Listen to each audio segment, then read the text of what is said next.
Hola, yo soy Nati y te doy la bienvenida al primer episodio de la segunda temporada de Auténticas. Y para este gran primer episodio vamos a conversar acerca de la vida después de la muerte.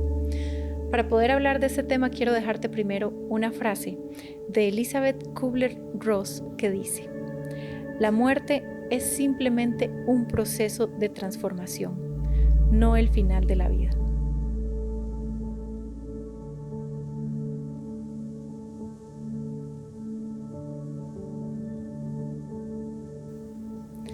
Y bueno, quiero presentarte a la invitada del día de hoy, Hazel. Hazel, bienvenida a Auténticas. Muchas gracias. Qué lindo tenerte aquí. Muchas gracias, es un placer. Sí, bueno, Hazel, hablamos a través de otra invitada que estuvo acá y bueno, hoy está acá con nosotros en Auténticas. Gracias por ser la persona que está hoy en este episodio de esta segunda temporada de Auténticas. Y muchas gracias a ustedes más bien, y es todo un honor y es realmente una experiencia muy linda poner al servicio de muchas personas un poquito de lo que he vivido. Me encanta, pero bueno, antes de empezar, yo quisiera, Hazel, que vos nos contés quién sos vos. Bueno, Hazel es una mujer orgullosamente de 42 años, muy apasionada, que se pone la camiseta en los proyectos que hace y muy alegre. Me gusta ser motivadora, me gusta que la gente me identifique como con alegría, que me relacione con cosas bonitas. Además, soy mamá de Jimena y de Isaac y soy esposa, soy hija también. Qué lindo, gracias.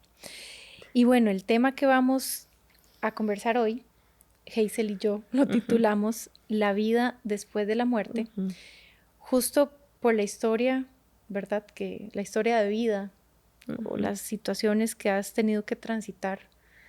Y bueno, es de lo que vamos a conversar un poquito, como de pronto que nos contés. Bueno, para iniciar, Nati, te tengo que decir que la muerte siempre ha sido para mí un tema de mucho miedo. Siempre me daba mucho miedo hablar de la muerte y pensar que la muerte me iba a tocar la puerta. Siempre uno piensa y ve situaciones alrededor y cree que nunca le va a pasar a uno. Entonces, pues en el 2009, cuando mi hija mayor tenía 5 años y mi hijo menor tenía 2 años y 8 meses, Isaac, empezamos a atravesar una situación bastante complicada con él porque es diagnosticado con cáncer de hígado, un tipo de tumor que se desarrolla solamente en niños muy pequeños, un hepatoblastoma, y empezamos un proceso pues de tratamiento de la enfermedad, pero nunca se valoró la muerte como una posibilidad. Los pronósticos de los médicos siempre eran muy favorables. Se hablaba de un trasplante de hígado más que una operación de quitar el tumor y listo, pero siempre con muy buenos pronósticos. Nos hablaban de que el pronóstico en Costa Rica de vida post-trasplante era muy alto, pero habían cosas que nosotros no entendíamos o que tal vez en el momento que estábamos pasando no dimensionábamos. Y entre ellas era la muerte. Queríamos siempre ser muy positivos, queríamos siempre ser muy con una fe muy grande, ¿verdad? Pero no fue así. No fue así.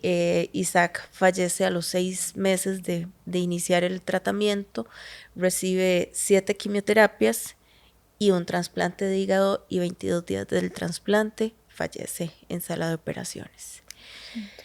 Entonces empieza un proceso bastante fuerte, un proceso de los procesos que nadie se quiere enfrentar. Durante el proceso del diagnóstico de Isaac, había muchas cosas que estaban sucediendo porque la vida sigue. Entonces había que detener trabajo del papá. En ese momento solo mi esposo trabajaba, yo me dedicaba a los hijos. Había que detener o hacer movimientos de la escuela de mi hija mayor. que en ese momento estaba en el kinder. Obviamente a ella todo le iba a afectar, pero por cosas de la vida que ya decidí no cuestionar más, ese día que a nosotros nos dicen Isaac tiene cáncer, yo había estado internada una semana antes y me estaban haciendo unos análisis porque tenía problemas de vejiga. Entonces, ese día que Isaac va a sala para que le tomen la biopsia y los médicos con solo ver tejidos ya ellos saben que efectivamente lo que es.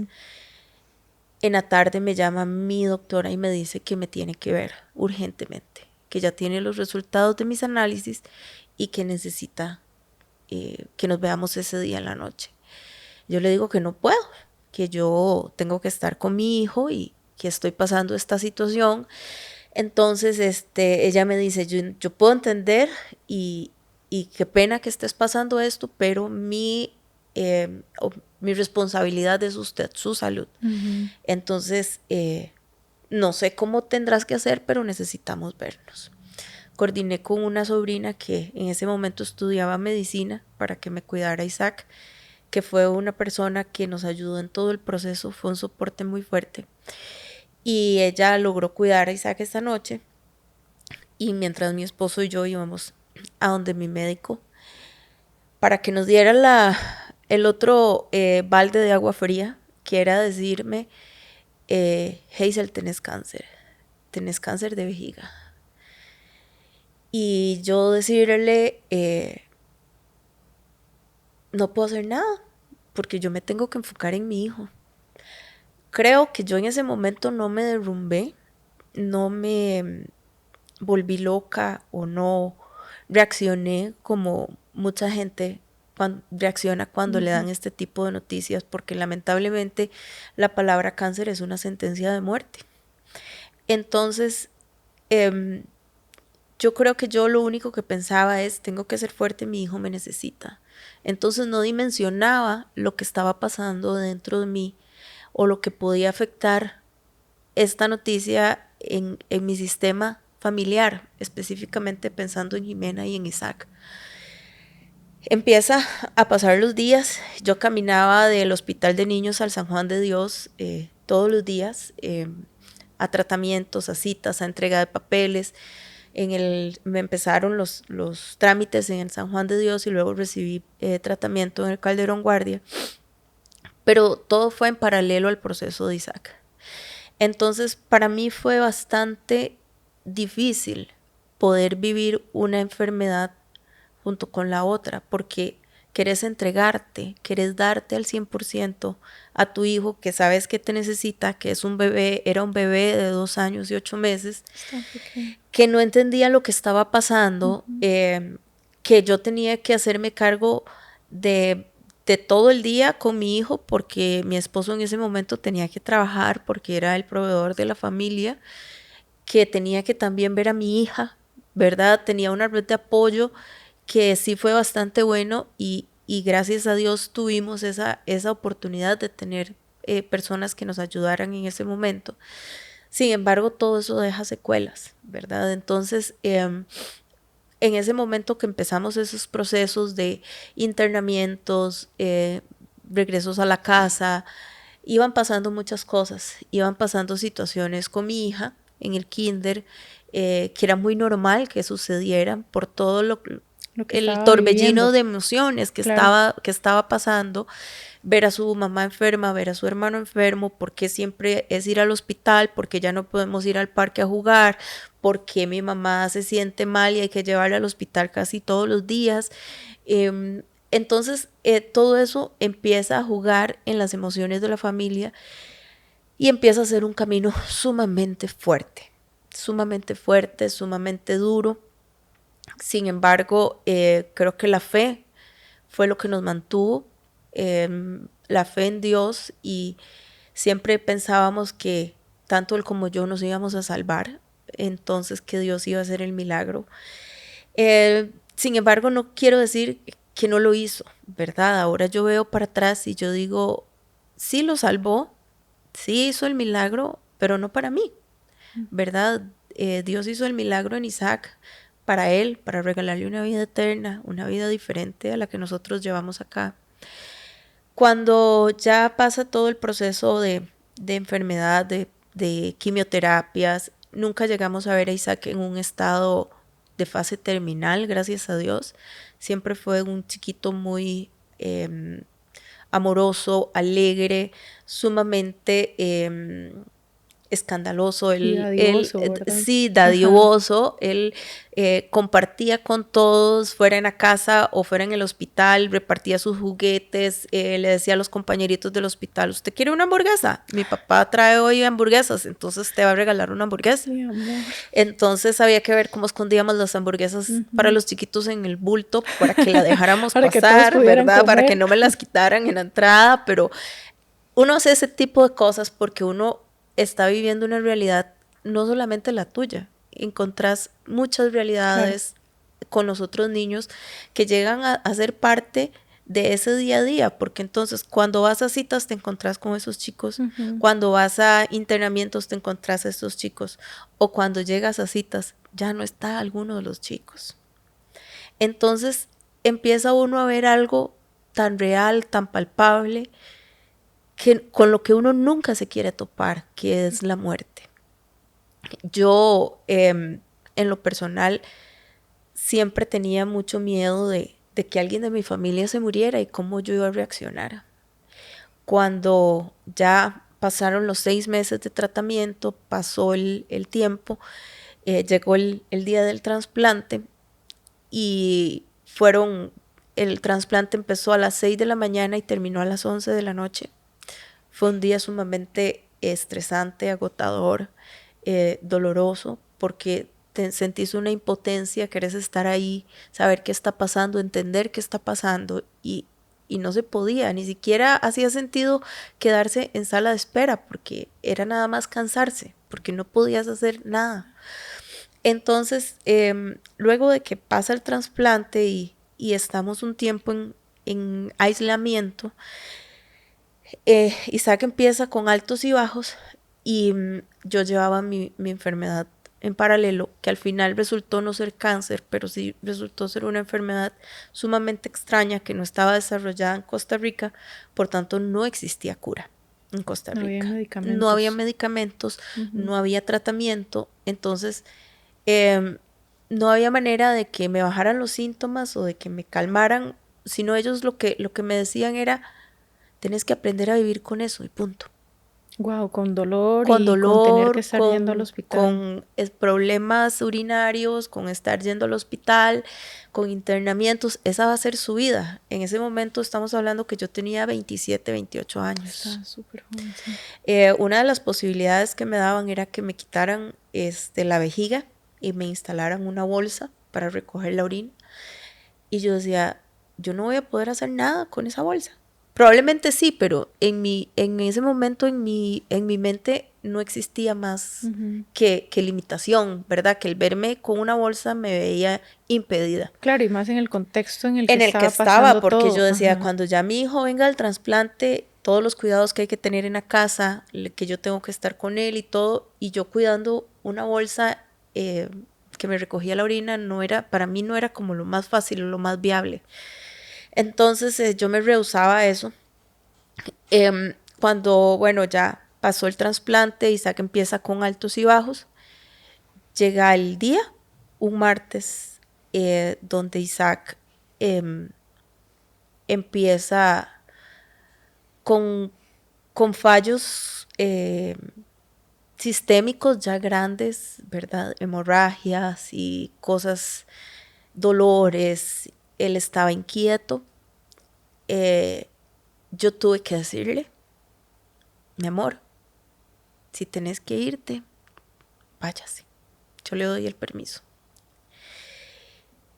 Yo lo hacía como por protocolo, porque yo no me imaginaba que realmente se lo fuera a tomar en serio, ¿verdad? Claro, pero le estabas dando como el permiso de que se fuera.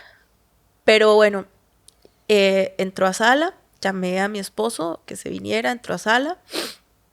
Antes de entrar a sala, ya iba a ser un un shock, un estado de shock, que es que las venas y las arterias se relajan, la sangre fluye sin ningún tipo de presión. Entonces lo que íbamos a ver era bastante impactante. En el momento que él entra a sala, ya un poco sedado, me sonríe y se va. Y ese fue el adiós. Cuando la doctora sale y me dice que está en paro, que están tratando de salvarlo, yo me desespero. Yo empiezo a llorar, obviamente, empiezo a orar, mi esposo igual. Cuando la doctora como a los 15 minutos sale y me dice, se me queda viendo y le dije, se fue, yo lo sé. En ese momento había un pajarito. La sala de espera del hospital de niños es cerrada. Tiene a los laterales unas mallas, pero tampoco es un lugar abierto como un patio. Y había un pajarito que daba vueltas en la sala de espera adentro. Cuando la doctora salió y me dio la noticia, nos dio la noticia a mi esposo y a mí, el pajarito se fue. Y para nosotros es tan representativo que lo tenemos aquí. Y el papá también lo tiene. Entonces, fue como la forma, el significado de que voló, se hizo libre, se sanó. Yo entro en un estado de shock. Yo corría por el hospital, quería buscar a las enfermeras amigas y darles la noticia, porque yo lo que quería buscar era como un consuelo. Claro.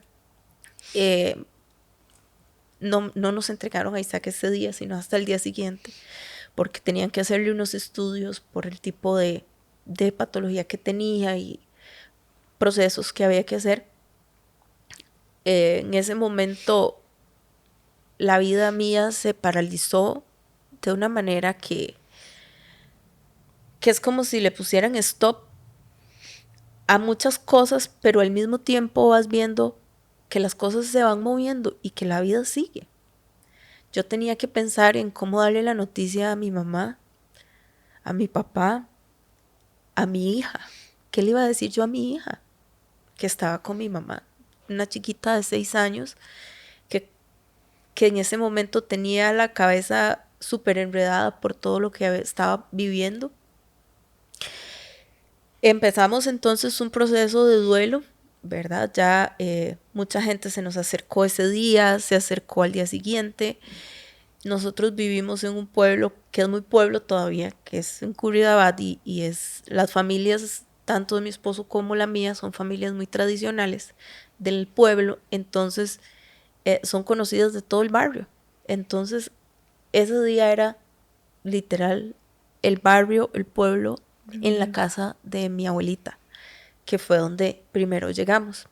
Al día siguiente en la vela era una cuestión de que no había dónde parquear, no había, nadie cabía en la capilla, la iglesia se desbordaba la gente por ese carisma que él tenía, ¿verdad? La gente del hospital de niños vino al funeral, la gente de los trabajos, de mis familiares, de mi esposo. Fue una compañía súper grande.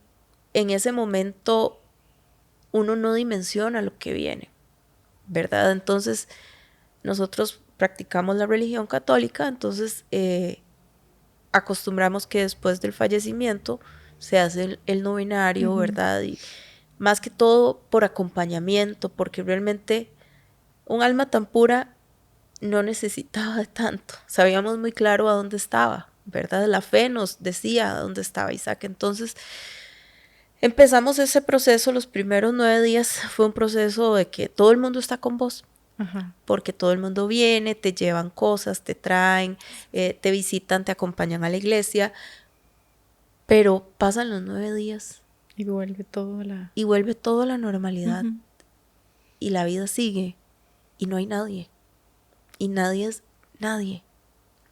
Es cómo hace esto, ve a ver cómo, y enfréntese de un solo a ese dolor, a esa realidad que usted no sabe cómo manejar.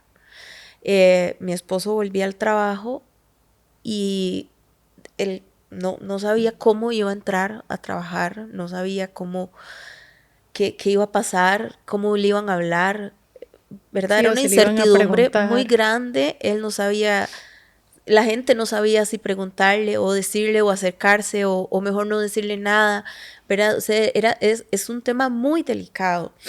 Entonces empezamos un proceso muy fuerte en donde yo entro en una depresión, porque yo estoy llevando el duelo de Isaac y mi enfermedad.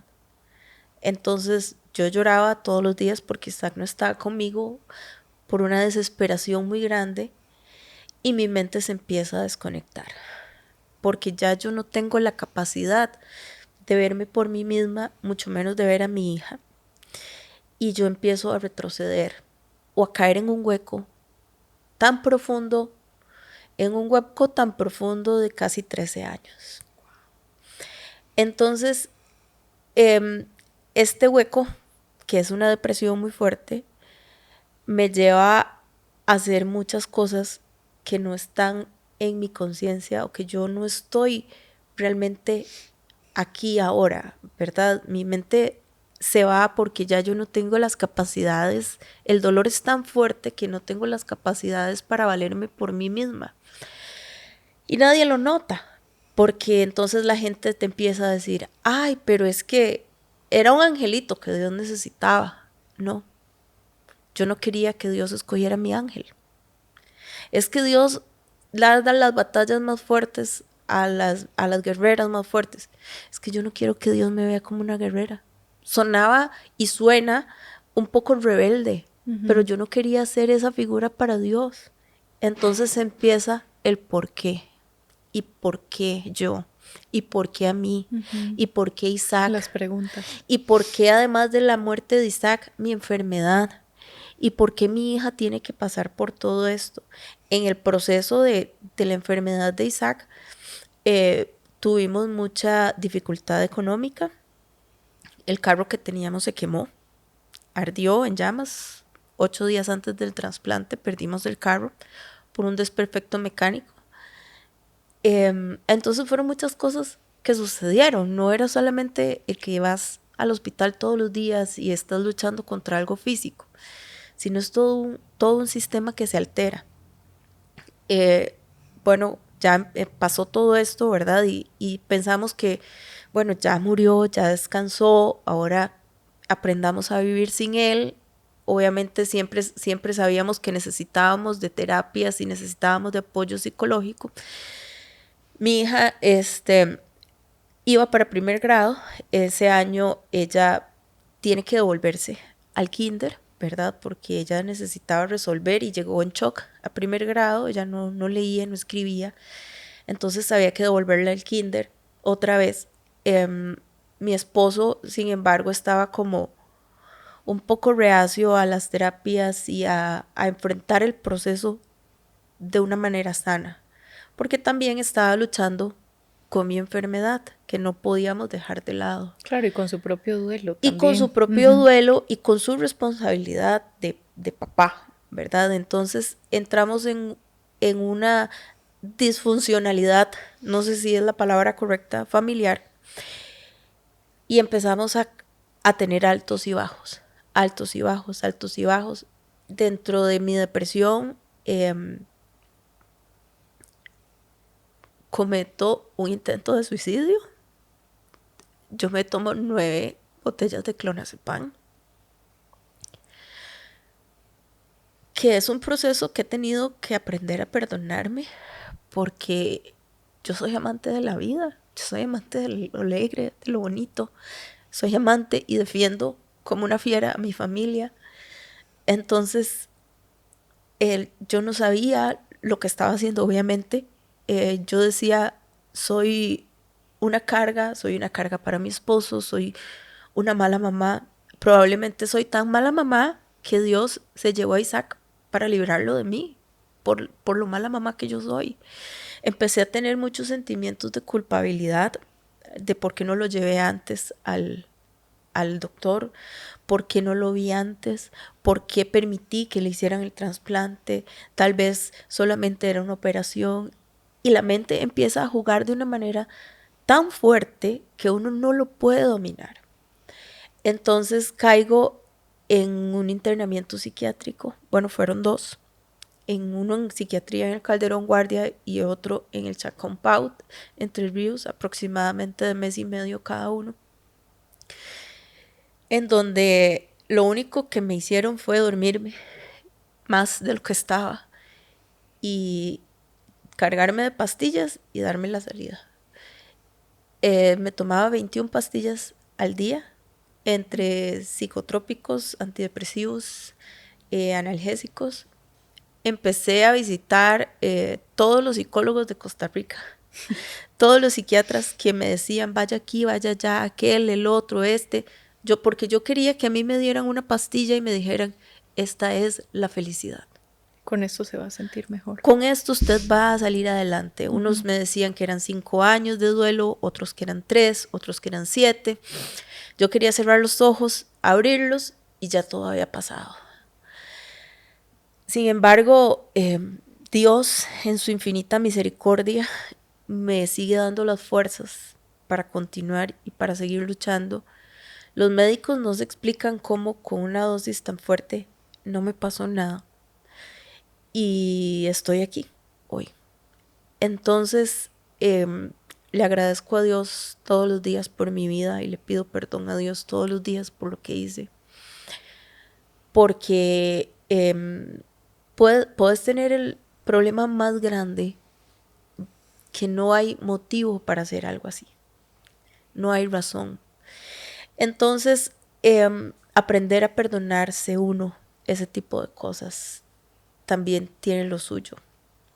Empiezo con terapias grupales de papás en duelo por parte de la caja, que me ayudan muchísimo. Yo digo que fue casi que lo que me impulsó a seguir, a querer como retomar ese nuevo aire y decir, sí, voy a dar un poquito más, sí vale la pena. Entonces, empecé con esas terapias y me ayudaron bastante porque conversaba con mamás y papás que hablaban el mismo idioma que yo hablaba, que me podían entender, que me podían decir, yo también me sentí culpable, pero realmente no fue culpa de nosotros.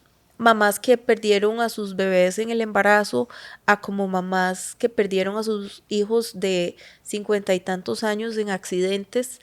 Entonces eran situaciones muy diferentes, pero al final mamás. Cuando yo empiezo este proceso, llego a leer un libro que se llama Cuando lo que Dios hace no tiene sentido, del Dr. James Dobson, de Enfoca a la Familia.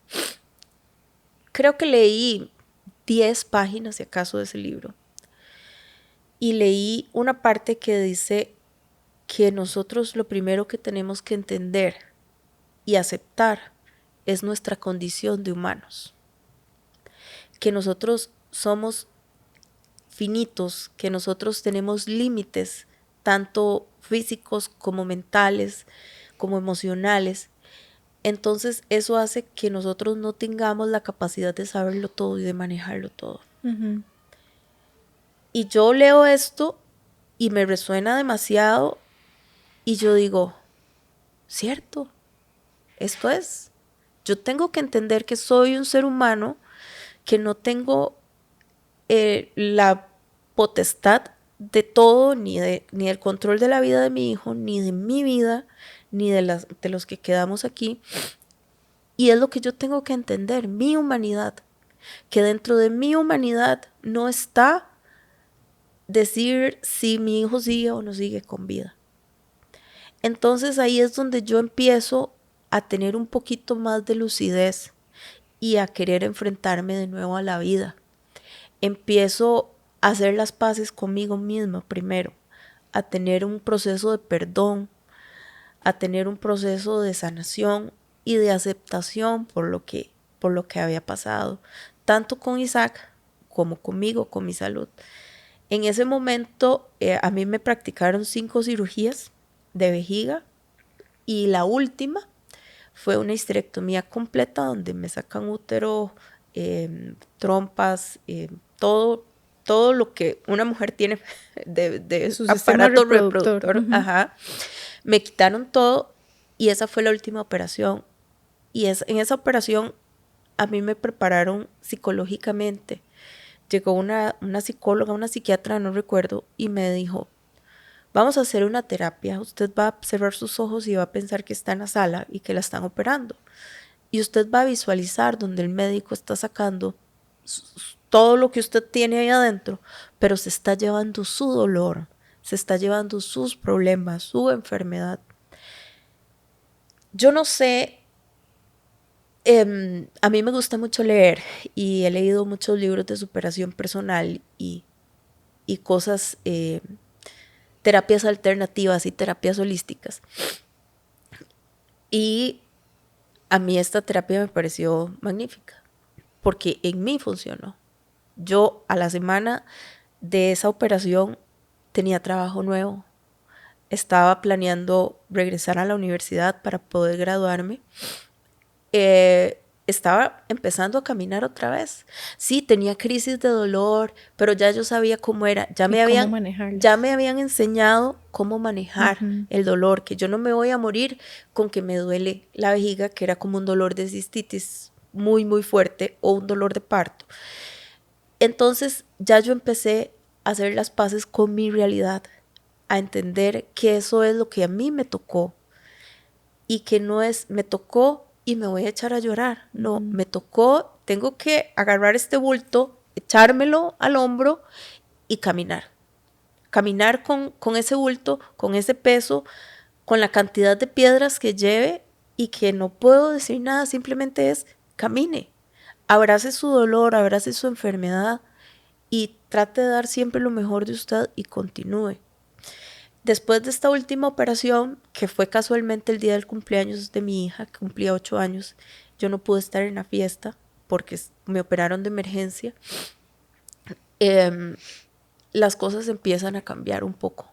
La dinámica en la casa, ya Hazel se ve diferente, ya Hazel ya se puede valer por sí sola porque había tiempos en los que yo no podía manejar, no podía andar sola, no podía ir por mi hija sola a recogerla a la escuela. Entonces siempre tenía que tener a alguien más conmigo, ¿verdad? Como que me cuidara. Ya yo podía empezar a hacer mi vida.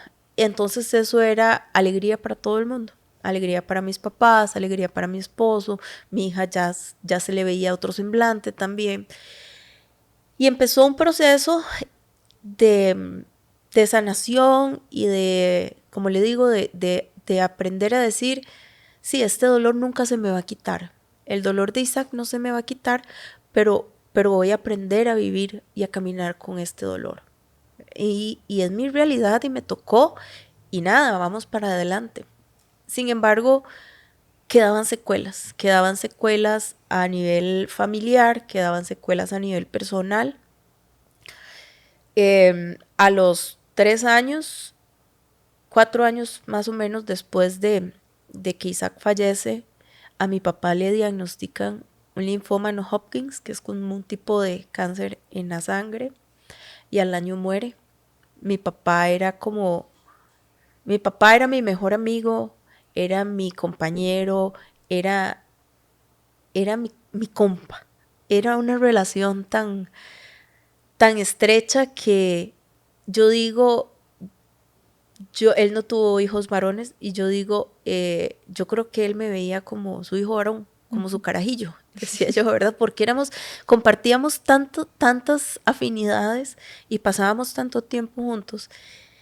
Y bueno, Dios decidió que me tocaba otra vez enfrentarme a la muerte, enfrentarme a un proceso de cáncer muy de cerca con él y verlo morir.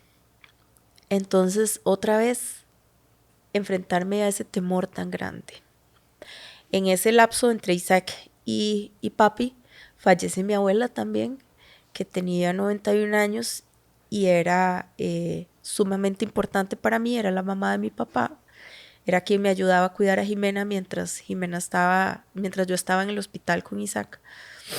Entonces de una extensión mía, ¿verdad? Claro. Y mi abuelita le da un derrame el día que a mí me están operando, el día que cumplía años mi hija, a mi abuelita le da un derrame y queda en cama, quedó en cama por año y medio, tal vez 2 años, y fallece.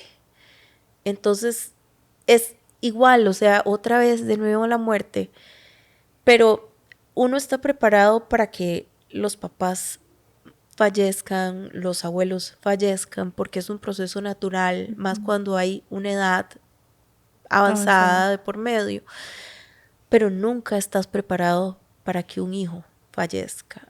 Los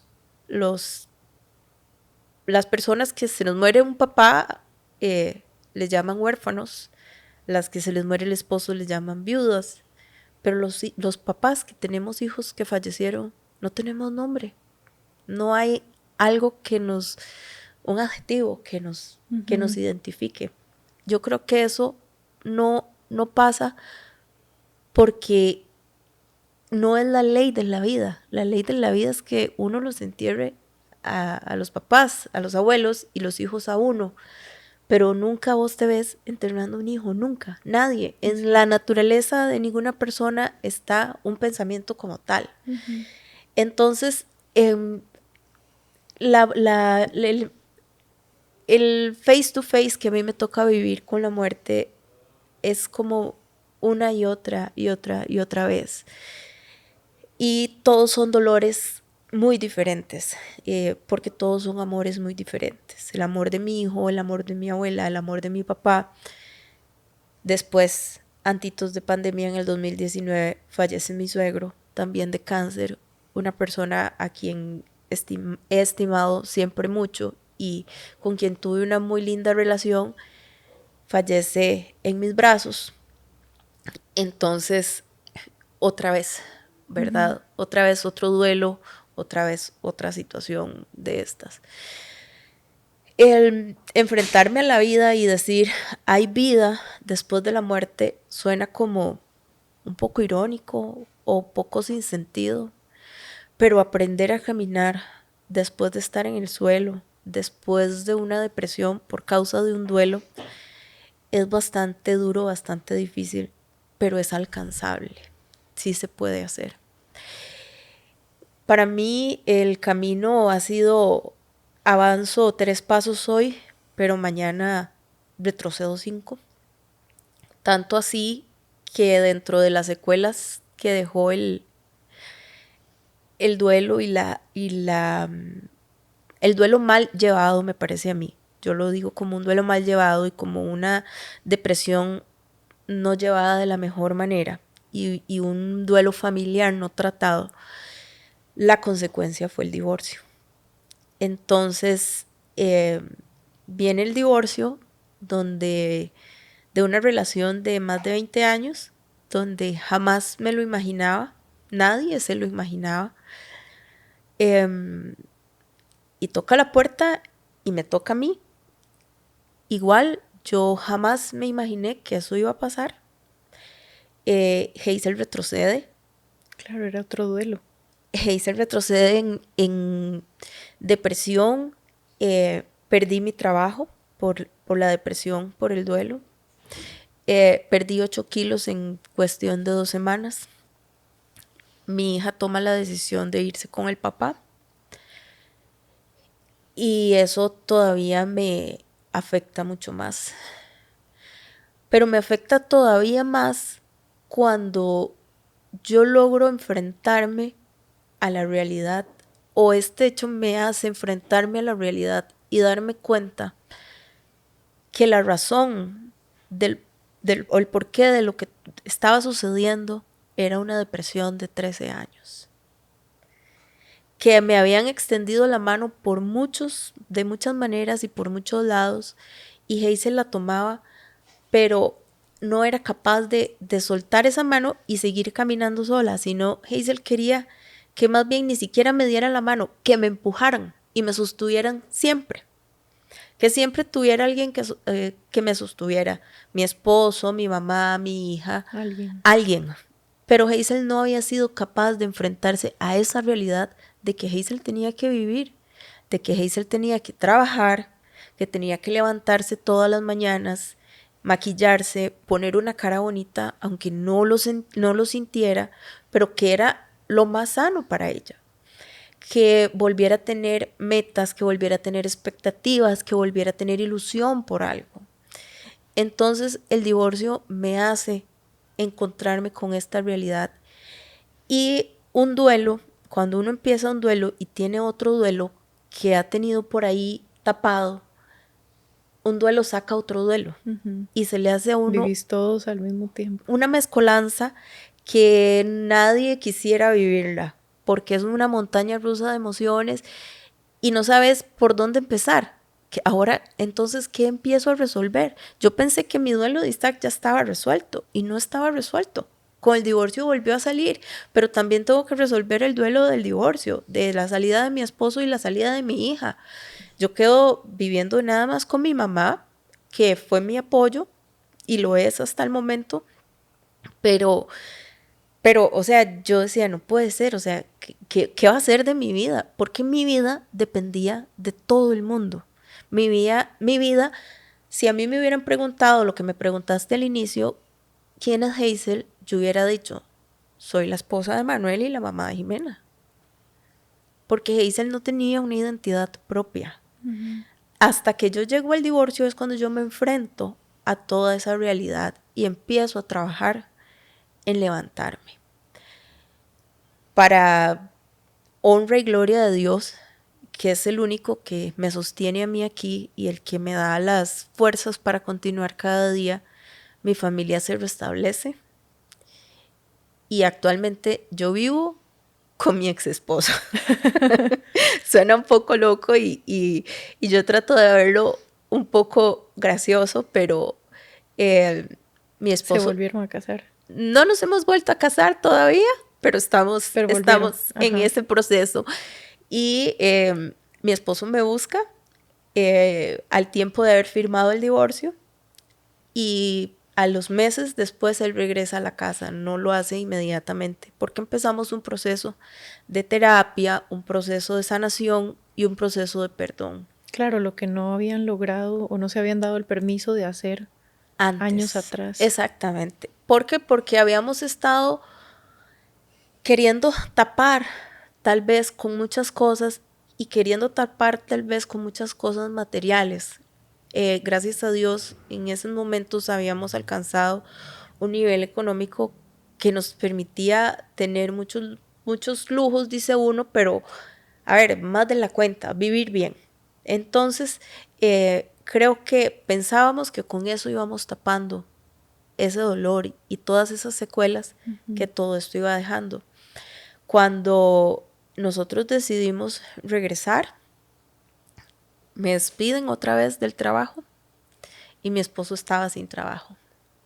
Tenía un negocio, tiene todavía un negocio de asesorías, pero era algo que no era fijo, que no te daba una entrada fija y ya yo no tenía esa entrada fija.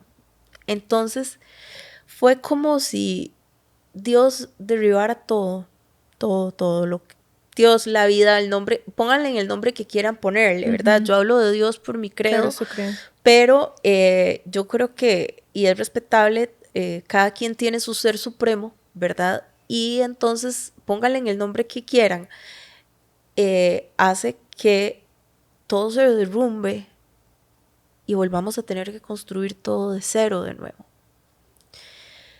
Y ese construir todo de cero de nuevo es construir el amor, el cariño, que sí habían bases muy fuertes.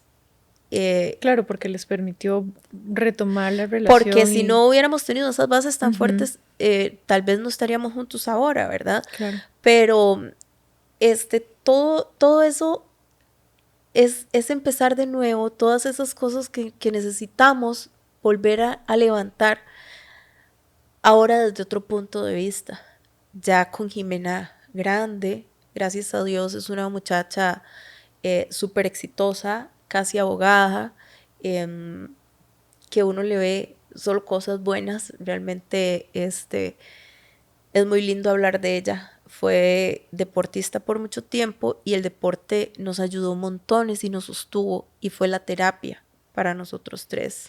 Eso te iba a preguntar, Hazel. O sea, primero es como tu historia cuando la conocí, fuera de cámaras, ¿verdad? Para mí fue pues muy impactante y de verdad sos demasiado valiente, sos una mujer fuerte, porque yo soy mamá. Entonces, escucharte a vos y verte aquí hoy y, ¿verdad? Sabiendo como todo lo que pasaste, es como, wow, de verdad, gracias por querer compartir esto. No me imagino, ¿verdad? Lo que vos decís, como si uno estuviera en ese, uno no visualiza que se va a ver en una situación de esas. Y sé que aquí podemos hablar por Horas de horas y horas. horas y que van a salir más cosas. Sí. Pero como para ir cerrando un poquito el tema, porque obviamente todo lo que nos venís contando, ¿verdad? Fueron muchísimos años de dolor, muchísimos años de sufrimiento. No significa que hoy, ¿verdad? No estemos, incluso vos y yo aquí conversando, ¿verdad? Y que uno no sienta como el corazón estrujado y Por perdón supuesto. porque no traje los Kleenex. Sí.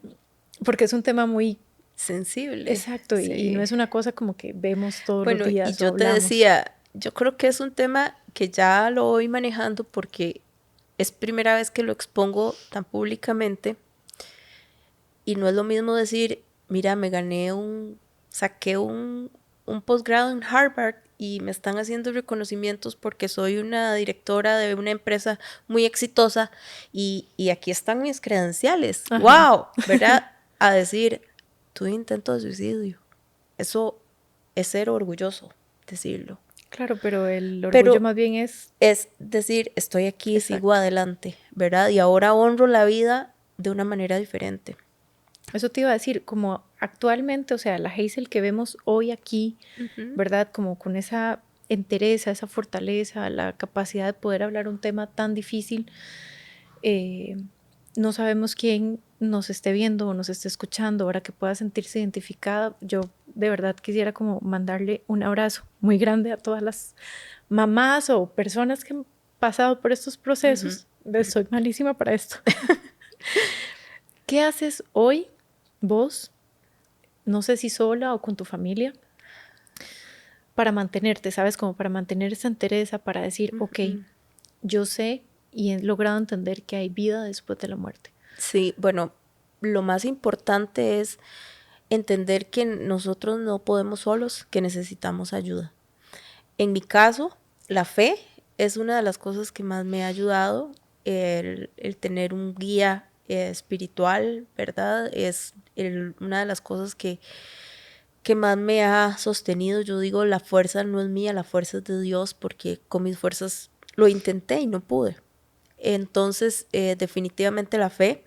Luego la parte profesional, como sigo en terapia, pero mis terapias van siendo diferentes, cada vez van siendo diferentes, más espaciadas. A veces me pasan meses y yo digo, uy, tengo que llamar al psicólogo, ¿verdad? Que ya más es casi que un amigo o nos whatsappeamos y le cuento una cosa o la otra y eso es como, véame, aquí estoy viva, estoy dando señales de que voy caminando.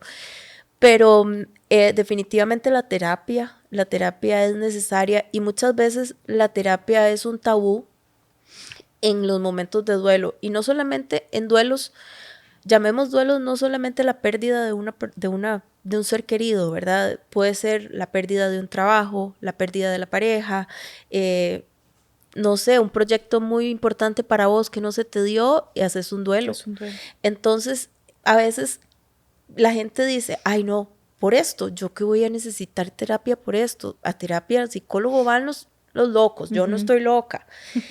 Y se ha ido, poco a poco esa idea se ha ido cambiando, pero realmente la terapia es muy necesaria y muchas veces es un tabú, hasta en las mismas familias, porque en mi familia lo fue. Hablar de terapia era un tabú, hablar de Isaac era un tabú. Entonces, Hazel en este momento sigue en terapia, estoy trabajando, tengo proyectos, tengo metas, hago ejercicio, que es una de las cosas que más me sostiene. Junto con mi esposo corremos y nos estamos preparando para para mi primera maratón, que es en diciembre en Valencia, España. Entonces, para mí cada kilómetro que corro o camino, porque no soy nada rápida, es vida. Lo valoro tanto y lo disfruto tanto que no importa que llegue de última, pero el hecho de llegar para mí significa demasiado. Bueno, Hazel, yo quisiera en serio seguir hablando muchísimo más con vos, pero quiero darte las gracias nuevamente por estar aquí. A vos. Por ser parte de este espacio, por abrir tu corazón y contar tu historia. Antes de cerrar nada más, quiero preguntarte en una frase, ¿cómo te gustaría que te recuerden? Feliz. Feliz y motivadora, enamorada de la vida. Y el día que yo no esté, quiero que la gente siga feliz y siga la vida. Que yo me voy a sentir muy honrada de ver a mi familia que siguen adelante y que están felices. Qué lindo. Y quiero contarte que Hazel, bueno, ya conocimos una partecita pequeña de su historia, de esta mujer tan valiente, también tiene algunos sombreros profesionales. Hazel es relacionista pública, es gerente general de la marca Osa Perezosa. Actualmente estudias una maestría de coaching y liderazgo. Correcto. Y también una maestría en hipnosis ericksoniana. Ajá, correcto. Y constelaciones familiares. Sí. Ok, sí. Esto es porque es parte de tu proyecto a futuro, ¿verdad? Sí, exactamente. Una de las cosas que me ha llevado todo este despertar que he tenido es ¿qué voy a hacer ahora? ¿Qué hago con toda esta información que tengo, con todo esto que he vivido? Ahora que decías, si alguien nos está viendo que está pasando por un proceso así, yo lo que quiero es llevarle un mensaje de esperanza a la gente y decirle sí se puede seguir adelante, sí se puede salir de esos huecos oscuros por años que han estado ahí metidos, sí se puede, sí hay cómo. Entonces, no me quiero guardar todo esto, quiero compartirlo, pero quiero compartirlo de una manera más profesional. Entonces, quise empezar a estudiar coaching y liderazgo y un poquito de terapias alternativas que a mí me han funcionado, como la hipnosis ericksoniana, que no es esa hipnosis que te vas y que te ponen a hacer feo y que fuiste a otro lado y la conciencia, no, para nada, siempre vas a estar aquí ahora y es algo muy sugestivo para la mente. A mí me funcionó mucho, entonces todas esas herramientas quisiera ponerlas al servicio de la gente.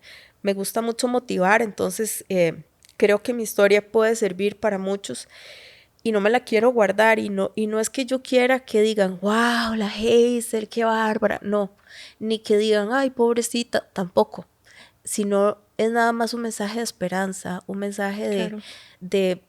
de que sí se puede, de que sí se puede salir adelante. Bueno, entonces pueden seguir a Hazel. Tenés Instagram, ¿verdad? El Instagram personal. Ajá. Pueden contactarme por el Instagram personal. ¿Y es hey.mora con G-E-I latina? Ajá, G-E-I latina, ajá. Porque escribo Hazel así como suena, okay. En español. G-E-I.mora, ese es el Instagram, por ahí sí, porque me ahí pueden eventualmente cuando encontrar. Ya empecé como a dar las sesiones de coaching y demás, sí, lo vas a anunciar por ahí. Cuando ya tengan la marca personal un poquito más desarrollada, porque ahorita estoy en el proceso de formación y todavía obviamente no estoy ejerciendo, pero si alguien necesita conversar, un consejo, lo que sea, siempre voy a estar para servirles y me pueden contactar por ahí. Gracias. Quiero cerrar con este versículo de la Biblia, Juan capítulo 16, versículo 33, que dice: estas cosas os he hablado para que en mí tengáis paz. En el mundo tendréis aflicción, pero confiad, yo he vencido al mundo. Y te invito a seguir Auténticas Podcast a través de Instagram, TikTok, todas las plataformas de audio y recordá suscribirte a nuestro canal de YouTube para que no te perdas ningún episodio. Y gracias, nos vemos. Chao.